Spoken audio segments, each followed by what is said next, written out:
She thought she was playing chess, but I was playing poker. The text message arrived at 11:47 p.m. on Halloween night, right as I was scraping fake red paint off my pirate costume in the bathroom mirror. "I'm going on vacation with my ex. We just want closure." That's it. No explanation, no apology, just 22 words that blew up my marriage like a pipe bomb in a mailbox. My name is Eddie Halloran, and I used to think I knew my wife. I stared at the phone screen until the words burned into my retinas. Alyssa had been acting strange for months. Late gym sessions, hushed phone calls, that guilty smile she wore like cheap perfume. But this was a sucker punch I never saw coming. "Eddie, you okay in there?" Rick's voice echoed through the bathroom door. The Halloween party was still raging downstairs at his house, all fake laughter and real whiskey. I could hear Alyssa's voice cutting through the noise, probably still wearing that black Catwoman suit that left nothing to imagination. "Yeah, just peachy," I muttered, splashing cold water on my face. The pirate in the mirror looked like he'd been keel-hauled. 48 hours ago, I was Eddie Halloran, home security consultant, happily married for 8 years. Now I was Eddie Halloran, professional fool. I walked downstairs and found my wife in the kitchen, leaning against the counter with Derek Cross. He was dressed as Tarzan, all muscles and ego, married to Suze Alyssa's supposed best friend since childhood. They were standing too close, talking too quietly, and when they saw me, they jumped apart like teenagers caught smoking behind the gym. "Hey, babe," Alyssa said, her voice honey-sweet and poison-thick. "Derek was just telling me about his new workout routine." I bet he was. I looked Derek straight in his steroid-pumped eyes. "Lifting more than weights these days, are we?" Derek's jaw tightened, but he forced a laugh. "Just trying to stay in shape, Eddie. You know how it is." "Actually, I don't." I grabbed a beer from the cooler, twisted off the cap with more force than necessary. "See, when I make commitments, I stick to them. Old-fashioned that way." The tension in the kitchen was thick enough to cut with a machete. Alyssa's green eyes flashed warning signals, but I was past caring about her comfort level. "Eddie, can we talk?" she said, grabbing my arm. "Sure, let's talk about closure." I held up my phone, showing her text message. Interesting choice of words. Her face went white beneath the Catwoman mask. Derek suddenly found the ceiling very interesting. "I can explain. I'm sure you can. You always were creative." I finished my beer in 3 long swallows. "But here's the thing, Alyssa. I'm a security consultant. I notice things, like how you've been texting someone named D for the past 2 months, or how you started wearing new underwear that I never saw, or how you suddenly developed a passion for Tuesday night yoga classes that don't exist." Derek cleared his throat. "Maybe I should..." "Stay right there, Tarzan." My voice had that edge I used to get in the boxing ring, back when I solved problems with my fists instead of my brain. "We're all friends here, right? No secrets among friends." Alyssa's hand trembled as she reached for her wine glass. "Eddie, you're making a scene." "No, sweetheart. A scene is what happens when I start telling everyone at this party about your little vacation plans. What we're having now is just a conversation." The kitchen fell silent except for the distant sound of Monster Mash playing in the living room. Through the doorway, I could see other party guests in their costumes, zombies, vampires, superheroes, all of them pretending to be something they weren't. At least they were honest about it. "Look," Derek said, puffing out his chest, "there's no need to get hostile." "Hostile?" I laughed, but there was no humor in it. "Derek, you haven't seen Hostile yet, but keep pushing, and you might get a demonstration." That's when Suze walked into the kitchen, dressed as the other Catwoman. Apparently, she and Alyssa had coordinated their costumes. "How cute." "What's going on?" she asked, looking between the 3 of us. "Just discussing travel plans," I said. "Your husband here is quite the vacation advisor." Suze's eyes narrowed. She was sharp as a razor blade and twice as cutting when she wanted to be. "Derek, what is he talking about?" "Nothing, babe, just guy talk." "Right, guy talk." I set my empty beer bottle on the counter with a sharp clink. "The kind where guys talk about taking other men's wives on romantic getaways." The kitchen exploded into chaos. Suze started yelling at Derek, Alyssa started yelling at me, and Derek started making excuses that convinced nobody. I stood in the middle of it all, watching my marriage disintegrate in real time, and felt something cold and calculating settle in my chest. I'd spent 15 years in the security business, protecting other people's property, other people's secrets, other people's lives. Time to start protecting my own interests. You know what? I said, loud enough to cut through the shouting. Enjoy your vacation, Alyssa. Hope you find all the closure you're looking for. I walked out of the kitchen, through the living room full of costumed strangers, and out into the October night. Behind me, I could hear the argument escalating, voices rising like a house fire. My phone buzzed with another text from Alyssa. Where are you going? We need to talk. I typed back, closure costs extra, sweetheart. Send me a postcard. Then I drove home to start planning my revenge. The next morning, I canceled the hotel reservation in Cabo that I'd booked as a surprise for our anniversary. Alyssa didn't know about it. I'd planned to tell her that evening. Instead, I got a refund and used the money to hire my sister Molly, who ran a digital investigation service downtown. So, let me get this straight, Molly said, sitting in my kitchen with her laptop and a cup of coffee that could strip paint. Your wife is cheating with your friend's husband, and now she wants to go on vacation with some ex-boyfriend for closure. That's the executive summary. Molly was 29, 5'0", and had the moral flexibility of a yoga instructor when it came to information gathering. She'd helped me with background checks for security clients before, always staying just inside the legal lines. What do you want me to find? Everything. Phone records, social media, financial transactions. I want to know what she had for breakfast and who she called to complain about it. That's going to cost you. Bill me. While Molly worked her magic, I did what I did best. I watched and waited. 20 years of boxing had taught me patience. 15 years in security had taught me observation. And 8 years of marriage had taught me that my wife was a terrible liar when she was nervous. Alyssa came home that afternoon with red eyes and a story about having the flu. She'd been too sick to come home the night before, so she'd stayed at Jen's house. Jen was her confidant, a nurse who loved drama more than medicine. How was the party after I left? I asked, not looking up from my newspaper. Fine. People asked where you went. What did you tell them? That you weren't feeling well? I nodded. Considerate of you, very thoughtful. She hovered in the doorway like a guilty ghost. Eddie, about that text message? What about it? I think we should talk. I think we should too.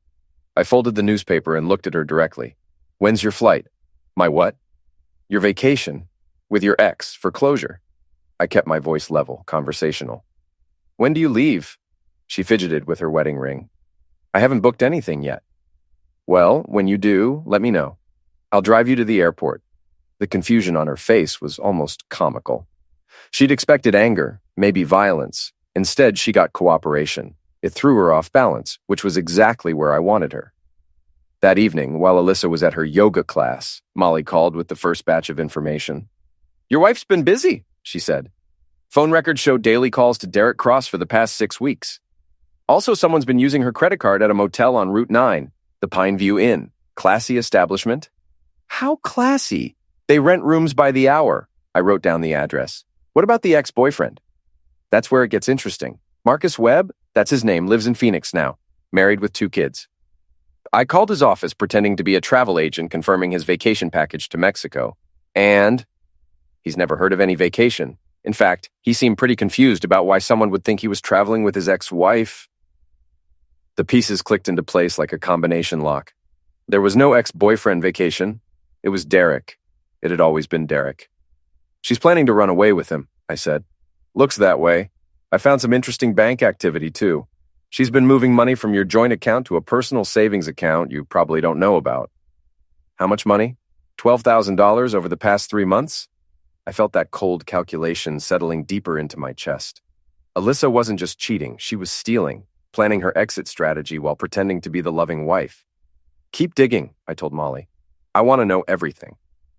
The next day, Alyssa announced she'd booked her closure vacation for the following weekend.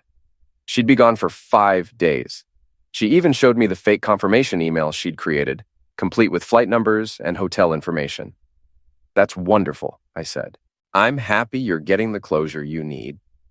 She looked at me like I'd grown a second head. You're not angry? Why would I be angry? Marriage is about trust, right? If you say you need closure with your ex, then I trust your judgment. What I didn't tell her was that I'd already called the airport. There was no flight to Phoenix under her name, no hotel reservation, no nothing. Friday morning, I helped her load her suitcase into her car. She was nervous, chattering about the weather and traffic and anything else that popped into her head.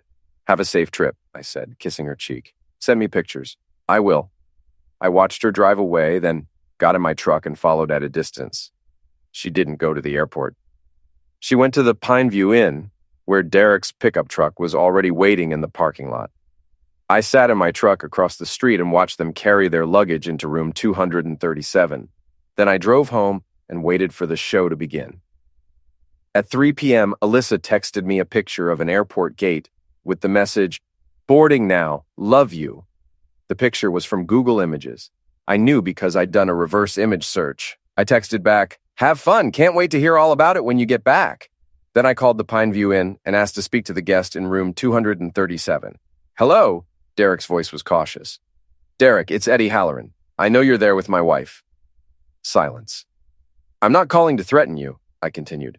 "I'm calling to make you a deal." "What kind of deal?"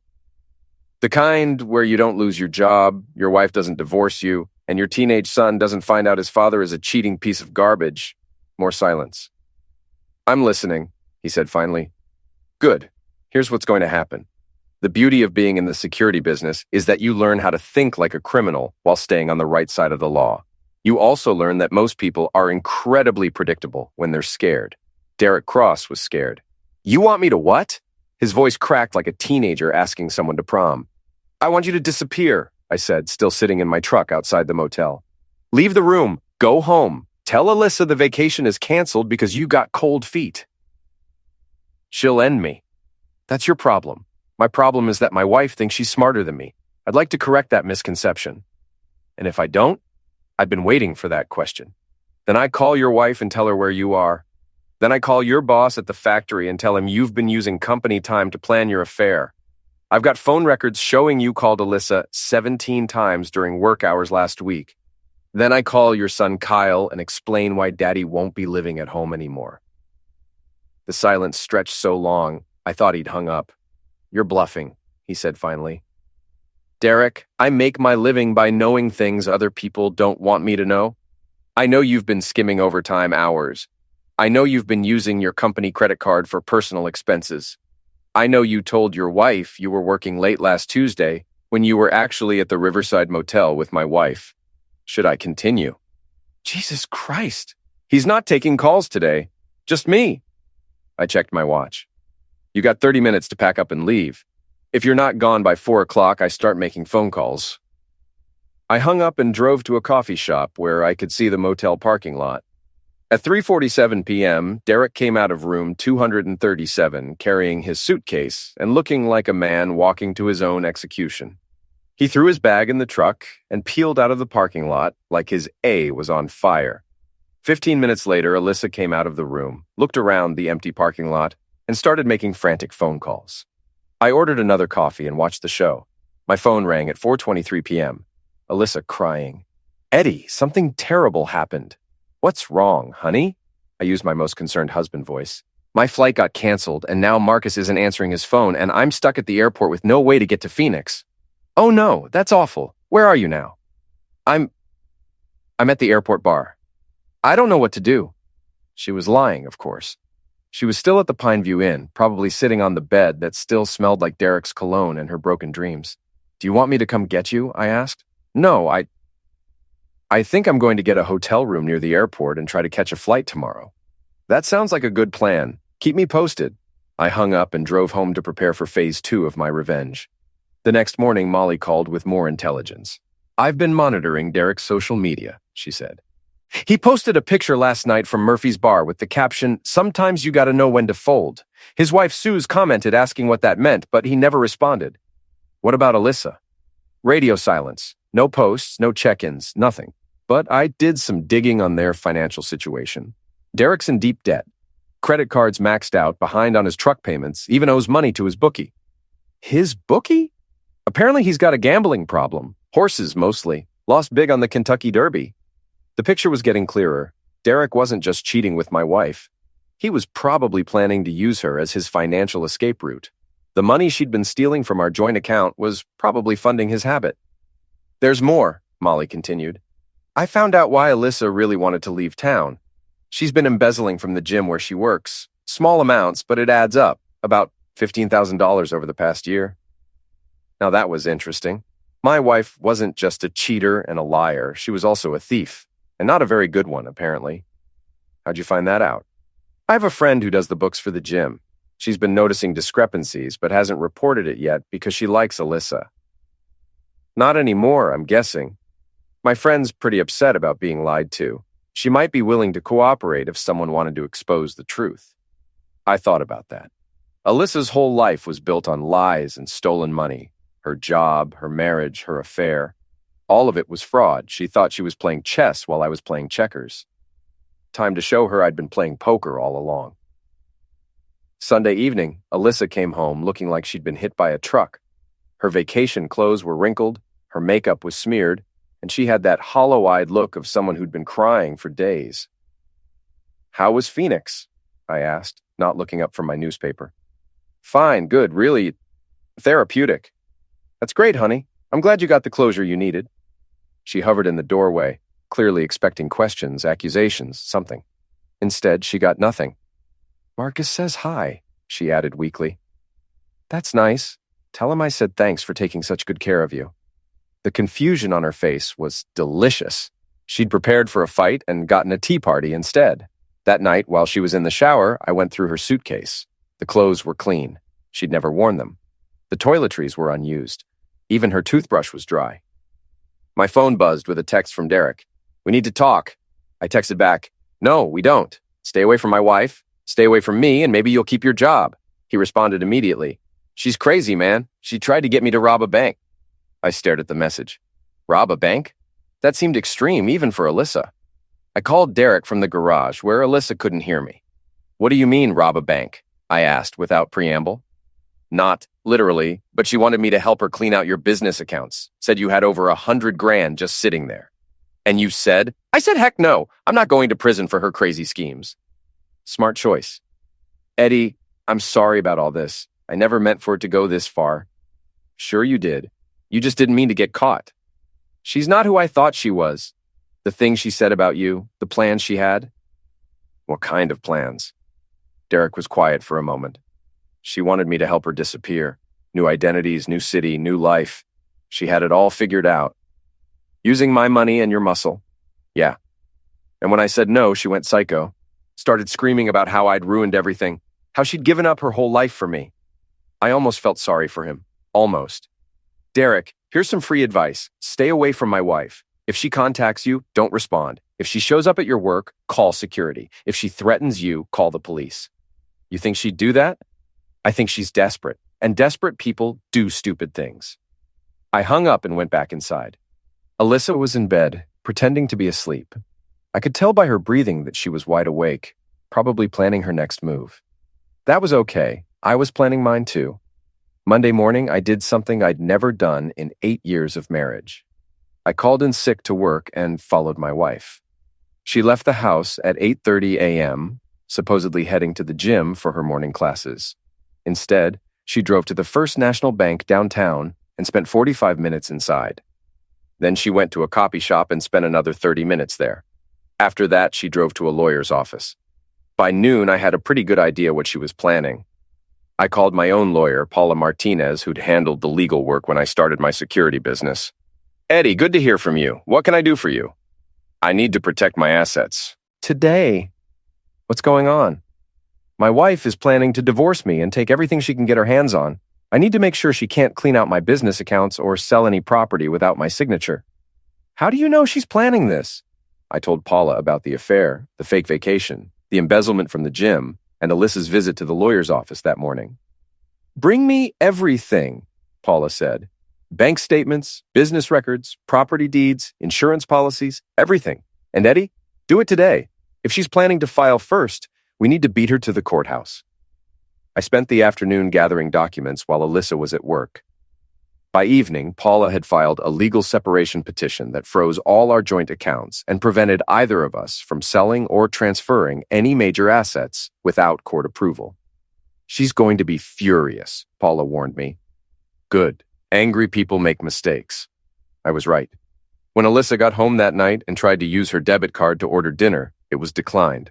She tried 3 more cards before she figured out what had happened. "What did you do?" she screamed, storming into the living room where I was watching the news. "I protected my interests. You froze our accounts. I froze my accounts. You're welcome to use your own money. Her face went white. Eddie, this is crazy. We can work this out. Can we? Because from where I'm sitting, it looks like you've been working things out for months. Without me. She tried tears next. I made a mistake. The thing with Derek, it didn't mean anything. What about the thing with embezzling from your job? She went very still. What are you talking about? $15,000, Alyssa. Skimmed from the gym's accounts over the past year. Did that mean anything? I don't know what you're talking about. I pulled out my phone and showed her the bank records Molly had obtained. Your friend who does the books? She's not your friend anymore. Alyssa collapsed into a chair like a marionette with cut strings. How did you find out? I'm a professional investigator, sweetheart. It's what I do. Eddie, please, I can explain everything. I'm sure you can. Save it for your lawyer. That night, she tried a different approach. She came to bed wearing the lingerie I'd bought her for Valentine's Day and attempted to seduce me back into stupidity. When that didn't work, she tried guilt. When guilt failed, she went back to anger. You're destroying our marriage over nothing, she yelled. I'm not destroying anything. I'm just refusing to pay for the demolition. The next morning, Alyssa's lawyer called Paula to arrange a meeting. Apparently, my wife wanted to negotiate. What kind of negotiation? I asked Paula. The desperate kind. She's offering to give back the money she stole from the gym in exchange for a generous divorce settlement. And if I refuse? Then she'll claim you were threatening and try to get a restraining order. I laughed. Good luck with that. I've got security cameras in every room of the house. If I was threatening, there'd be video evidence. She knows about the cameras. She helped me install them. Paula was quiet for a moment. Eddie, what exactly are you planning? Justice. That afternoon, I got a call from Rick, who'd hosted the Halloween party where this whole mess started. Eddie, I need to tell you something, he said. Suze Cross came to see me today. Derek's wife. Yeah, she knows about the affair. She's planning to leave Derek and take their son, but she's also planning to sue you. Sue me? For what? Alienation of affection. She claims you knew about the affair and didn't tell her, which allowed it to continue and caused her emotional distress. I sat down heavily. That's insane. Maybe, but it's legal in this state. She's got a lawyer who thinks she can get damages from both you and Alyssa. What does she want? Money? A lot of it. She's looking at your business assets and thinking she can get a piece of the pie. I felt the walls closing in. Alyssa was trying to steal from me in the divorce. Suze was trying to sue me for not stopping the affair. Derek was probably planning his own legal strategy. Time for the nuclear option. I called Molly and told her to release everything she'd found to the appropriate authorities. The embezzlement evidence went to Alyssa's boss at the gym. Derek's overtime fraud went to his supervisor at the factory. The gambling debts went to his wife's lawyer. You sure about this? Molly asked. Once this stuff gets out, there's no taking it back. I'm sure. Burn it all down. Within 24 hours, Alyssa was fired from her job and facing criminal charges. Derek was suspended pending investigation and thrown out of his house by Suze. The lawyer representing Suze suddenly lost interest in her case when he realized she'd married a broke criminal, but I wasn't done yet. Thursday evening, I came home to find Alyssa packing boxes in the bedroom. Going somewhere? I asked. My mother's house, until this gets sorted out. That's probably for the best. She turned to face me, and for the first time since this started, she looked genuinely defeated. Why are you doing this to me? I'm not doing anything to you, Alyssa. I'm just not protecting you from the consequences of your choices anymore. We could have worked this out privately. We didn't need lawyers and courts and all this drama. You're right. We could have worked it out privately. 8 months ago, when you first started cheating, or 6 months ago, when you started stealing, or 4 months ago, when you started planning to run away with Derek, but you chose drama instead of honesty. This is what drama looks like. She finished packing in silence. As she carried the last box to her car, she stopped and looked back at me. I did love you, Eddie. At the beginning. I know, I said. That's what makes this so sad. After she drove away, I poured myself a whiskey and sat on the porch, watching the sun set over the neighborhood where I'd thought I was building a life with someone I could trust. My phone buzzed with a text from Derek. She's completely lost it. Showed up at my work screaming about how we're all going to pay for ruining her life. I texted back, not my problem anymore. But I was wrong. It was about to become my problem in a very big way. Friday night, I was in my garage working on an old motorcycle when the security alarm went off. The motion sensors had detected someone in the backyard. I grabbed my phone and checked the camera feeds. Alyssa was standing by the back door, and she wasn't alone. Derek was with her, along with two men I didn't recognize. One of them was holding a crowbar. I called emergency first, then grabbed the baseball bat I kept in the garage. "Police are on the way," I announced loudly as I walked toward the back door. "You've got about 5 minutes to leave before this becomes a felony." "Open the door, Eddie," Alyssa shouted. "We need to talk. We can talk through the lawyers. I want my stuff. Your stuff is in storage. Your lawyer has the address." Derek stepped forward. "Just open the door, man. We're not here to cause trouble." "Then why did you bring friends with crowbars?" One of the strangers spoke up. "Derek owes us money. His wife said you're loaded. We're here to collect." So that was the play. Derek had convinced Alyssa to help him rob me to pay off his gambling debts, and she'd been desperate enough to agree. "How much does he owe you?" I called out. 20 grand. "Derek!" I shouted. "You hear that? $20,000. That's a lot of overtime fraud." The man with the crowbar moved toward the door. "Enough talking. Open up or we'll open it for you." That's when the first police car pulled into my driveway, lights flashing. The two strangers ran immediately, vaulting over the back fence and disappearing into the night. Derek stood frozen like a deer in headlights. Alyssa started crying. Officer Landry, who'd been patrolling this neighborhood for 15 years, walked into the backyard with his hand on his tool. "Evening, Eddie. Got a report of suspicious activity." "Evening, Frank. My ex-wife and her boyfriend brought some friends to help them break into my house." Frank looked at Derek and Alyssa, then at the crowbar lying on the ground. "That true?" "We just wanted to talk," Alyssa said through her tears. "Eddie won't answer our calls." "So you brought a crowbar to help with the conversation?" Derek finally found his voice. "This is all a misunderstanding." "The misunderstanding," I said, "is thinking I'd be stupid enough to let them rob me to pay off Derek's gambling debts." Frank's eyebrows went up. "Gambling debts? $20,000 to some very unfriendly people who just ran away when you showed up." Frank called for backup and spent the next hour taking statements. By the time he was done, Derek was in handcuffs, facing charges for attempted burglary and criminal trespass. Alyssa was released with a warning, but only because she hadn't actually touched the crowbar. "This isn't over," she told me as Derek was loaded into the police car. "Yes, it is," I replied. "You just don't know it yet." Saturday morning, I got a call from Derek's wife, Suze. "I heard what happened last night," she said. "News travels fast. Eddie, I owe you an apology. I was so angry about the affair that I wanted to blame everyone except Derek. But after what he did to you, I realize he's been lying to me about everything. People do stupid things when they're hurt. I'm dropping the lawsuit, and I want to help you make sure Derek and your wife pay for what they've done." "What do you mean?" "I mean, I've got 8 years of Derek's financial records, including all his gambling losses and the money he stole from his company. I also have recordings of phone calls between him and Alyssa where they plan to rob you."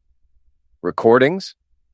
"I've been suspicious for months. I put a voice recorder in his truck." "Suze, that might not be legal evidence." "Maybe not in court, but it would be very interesting to the police, don't you think?" I thought about it. Derek was already facing criminal charges. The recordings would just add to his problems. And if Alyssa was on those recordings planning the robbery, "Send me copies," I said. Sunday afternoon, I was mowing the lawn when a car pulled up to the curb. Alyssa got out, but she didn't come toward the house. Instead, she stood by the mailbox, waiting. I finished the section I was working on and walked over to her. "What do you want, Alyssa?" She looked terrible. Her hair was unwashed, her clothes were wrinkled, and she had dark circles under her eyes. "I want to make a deal," she said. "I'm listening." "I'll plead guilty to the embezzlement charges and pay back every penny. I'll sign whatever divorce papers you want, and I won't ask for alimony or property settlement. I'll even testify against Derek if it helps his case." "In exchange for what?" "Don't press charges for last night. Let me walk away with my dignity intact." I studied her face. She was broken, desperate, clinging to the last shreds of her old life. "Your dignity?" I said. "Alyssa, you lost your dignity when you started cheating. You lost it when you started stealing. You lost it when you brought thugs to my house to rob me. There's no dignity left to protect. Please, Eddie, I'm begging you. You should have thought about this 8 months ago. I turned and walked back to the lawnmower. I'll destroy you, she screamed after me. I'll tell everyone you were threatening. I'll ruin your business. I'll make sure you never work in this town again. I stopped and looked back at her. Go ahead. I've got 8 months of security camera footage showing exactly how threatening I was. I've got bank records showing how you stole from me. I've got phone records showing your affair. I've got witness statements about your embezzlement. What do you have, Alyssa? What cards are you holding that you think can beat that hand? She stood there for a long moment, tears streaming down her face. Then she got back in her car and drove away. I never saw her again. Monday morning, Paula called with the final details. Derek took a plea deal, she said. 18 months for attempted burglary, plus restitution for the company theft. Alyssa's pleading guilty to embezzlement and will serve 6 months in county jail, plus community service. What about the divorce? Uncontested. She's signing over all claims to marital property in exchange for you not pursuing additional charges related to the robbery attempt. You keep the house, the business, everything. And the money she stole from me? She'll pay it back as part of her restitution. It might take a while, but you'll get every penny. I hung up and walked out to my back porch. The October air was crisp and clean, and the leaves were turning brilliant shades of red and gold. Somewhere in the distance, I could hear children playing, their laughter carried on the wind. My phone buzzed with a text from Rick. Heard the news? Justice served? Want to grab a beer and celebrate? I typed back, rain check. I'm enjoying the quiet. And I was. For the first time in months, my house was truly mine. No lies, no deception, no hidden agendas, just peace. I sat down in my favorite chair and opened a book I'd been trying to read for weeks. The silence was golden. My phone rang one more time. Unknown number. Hello? Mr. Halloran? This is Detective Morrison with the State Police. We understand you have some recordings that might be relevant to a case we're working on. What kind of case? Organized gambling and loan sharking. The 2 men who were at your house Friday night, they're connected to a much larger operation. We'd like to talk to you about what you know. I smiled. Even from jail, Derek was still causing problems for everyone around him. Detective, I'd be happy to help. When would you like to meet? As it turned out, Derek's gambling problem was just the tip of the iceberg. The people he owed money to were running an illegal gambling ring that stretched across 3 states. My security cameras had captured their faces, and Suze's recordings had captured their voices making threats. Within 6 months, the whole operation was shut down, and Derek's sentence was extended to 5 years for his cooperation in a federal case. Alyssa served her 6 months and moved to another state. I heard through mutual friends that she was working as a waitress and living in a studio apartment. She'd lost her house, her car, her job, her husband, and most of her friends. All for a man who sold her out the moment things got difficult. As for me, I kept the house, expanded my business, and learned to enjoy my own company. I dated occasionally, but I was in no hurry to remarry. Trust, once broken, takes a long time to repair. One evening, almost a year after the divorce was finalized, I was having dinner at a restaurant downtown when I saw a familiar face at the bar. Suze Cross, looking happy and relaxed in a way I'd never seen before. I walked over and said hello. Eddie, how are you? Good, you look great. I feel great. Divorced life agrees with me. She raised her wine glass. To freedom from lying spouses. I'll drink to that.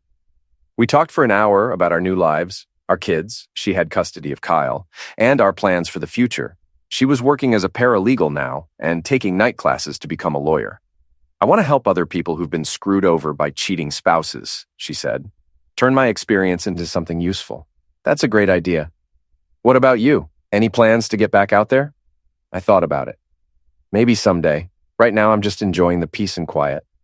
I understand that. After all the drama, quiet sounds pretty good. We parted ways that night as friends, 2 people who'd survived the wreckage of broken marriages and come out stronger on the other side. Driving home, I thought about the events of the past year, the betrayal, the investigation, the revenge, the legal battles, the final resolution. It had been painful, expensive, and exhausting, but it had also been necessary. Some people think revenge is about getting even. They're wrong. Revenge is about getting justice when the system fails you. It's about making sure that people who hurt you face consequences for their actions. Alyssa and Derek thought they were smarter than me. They thought they could lie and steal and cheat without paying a price. They were wrong. In the end, they lost everything, and I kept what was mine. That's not revenge. That's justice.